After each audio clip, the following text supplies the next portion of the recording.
Matt, you talked the other day about being open to adding bats, but not wanting to diminish the defense. And it looks like in this case, you've kind of done something good for both. Is that a good read on what Santana maybe brings?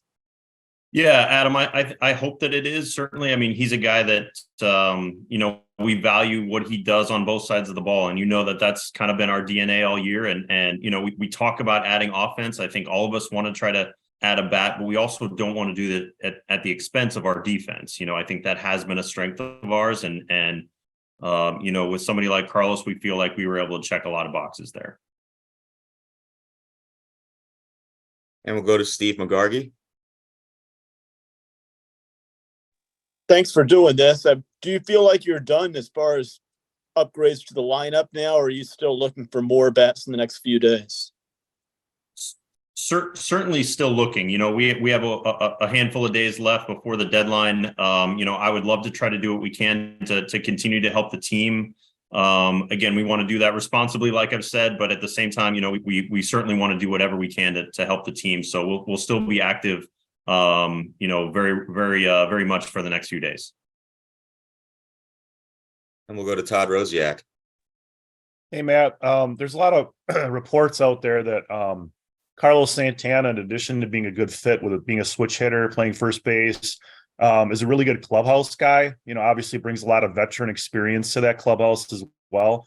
Did that factor into this deal at all? And what have you heard about? Yeah, Todd, that's a great point. I think that's something that's super important to us, as you know, and certainly we've heard all of those reports that you have as well about him being a tremendous teammate, a tremendous competitor, a guy with all-star caliber experience, playoff experience for a number of years. Again, just checks a lot of boxes for us, and just to add him as a person, honestly, is something that we're very, very excited about. Let's go to Dom Catronio. Hey, Matt, thanks for being here. With Rowdy's timeline still looking like mid-August, correct me if I'm wrong there, and Santana's really been an everyday player, how do you expect that to slot up when Rowdy returns? Yeah, look, I think that they can potentially complement each other. I think we'll have at bats at DH as well for these guys, and obviously work through that. I think over the course of the season, we've experienced a lot of injuries, as you know, and so certainly things can change over the next couple of weeks. But we expect to get the good version of Rowdy back. He's a guy that really carried our team early in the season, and he's been hurt, and we're excited to get him back hopefully very soon. Let's go back to Adam. Matt, do you expect him with you tomorrow in Atlanta? And more generally, was the timing here notable? I mean, if you get him in the next couple of days, you're essentially getting two more series than if you wait right up until the deadline. Was it a priority for you to try to find an addition before you get right up to the deadline? Yeah, we certainly thought that there was value in adding him sooner. That we get a handful more days with a good player is something that always benefits us. So that was certainly a factor. As far as travel goes, we're still working through that. I know that they had a late game on the West Coast last night and got in really, really late, I believe, into Pittsburgh. So we're still working through a number of challenges there with him travel wise. So if it's not tomorrow, it'll be the next day in Atlanta. And we'll go back to Todd. Matt, we all know you got to give away.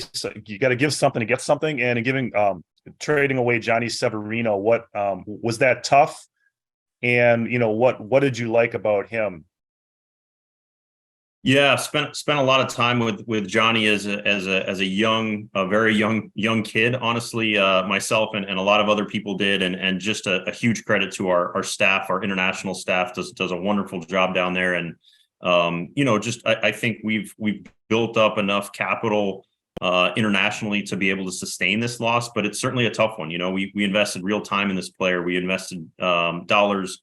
Our player development staff spent a lot of time with him, and we liked him a lot. There are a lot of people here that think Johnny has a bright future ahead, but you gotta pay to play poker, and so that was something where we felt like we had to give up something to get something here. So it's a tough loss for us, certainly, but we're certainly thrilled to have Carlos for sure.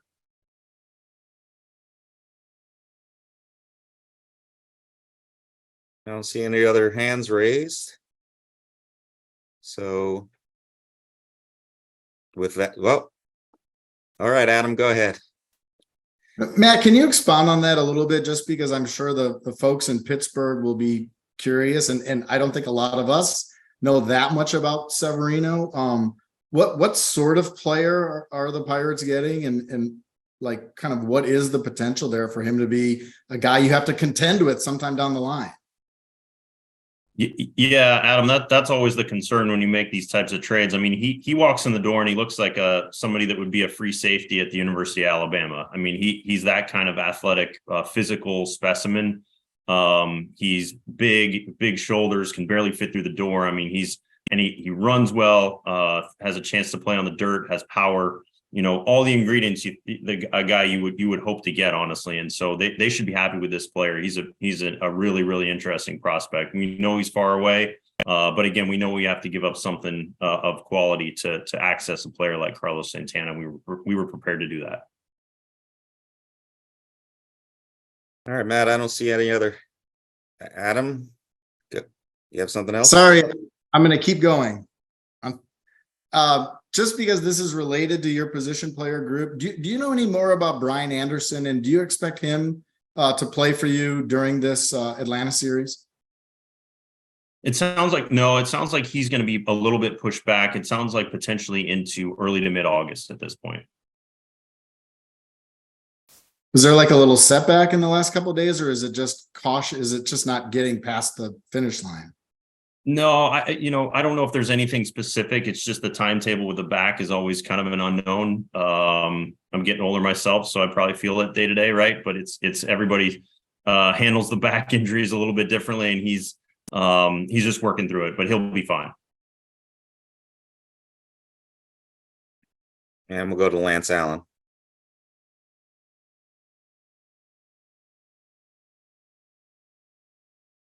Go ahead, Lance.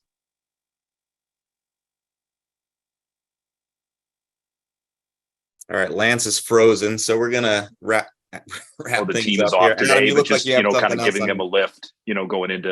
Oh,